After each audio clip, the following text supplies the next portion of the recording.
안녕하세요. 머니시크릿입니다. 전세 사기 문제 아직 끝나지 않았습니다. 정부가 전세 사기 특별법을 통해 피해자를 지원하고 있지만 인정된 피해자 수가 벌써 27,000명을 돌파했다는 사실 알고 계셨나요? 오늘은 전세 사기 피해 현황과 정부 지원 대책을 속속들이 파헤쳐 보겠습니다. 집중해주세요. 1. 전세 사기 피해자 27,000명 돌파.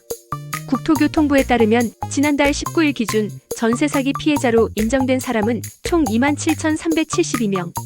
이 숫자는 작년 11월 말 기준보다 약 3,000명 증가한 수치로 단순 계산하면 한 달에 1,000명씩 피해자가 늘어나고 있는 상황입니다.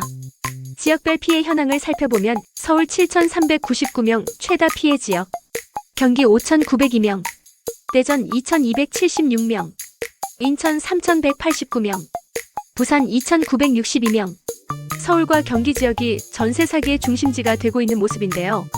특히 대전과 인천, 부산에서도 적지 않은 피해가 발생하고 있습니다. 2. 청년층이 가장 큰 피해자. 전세 사기 피해자 중 가장 큰 비율을 차지하는 연령대는 어디일까요? 30대 13,350명 최대 피해, 20대 7,082명, 40대 3,873명, 즉 피해자의 75% 이상이 2030대, 사회 경험이 많지 않은 청년층이 전세 사기의 주요 타깃이 되고 있는 현실입니다. 이들의 공통점은 내 집 마련이 어려워 전세에 의존할 수밖에 없었다는 점인데요. 전세 사기는 단순한 개인의 실수 문제가 아니라 제도적 허점이 초래한 심각한 사회적 문제라는 것을 보여줍니다. 3. 피해 규모와 유형 분석. 피해 규모를 살펴보면 1억 원 초과 2억 원 이하 피해자 전체의 41.87%, 1억 원 이하 피해자 42%, 즉 피해자의 80% 이상이 2억 원 이하의 전세 보증금을 날린 상황입니다.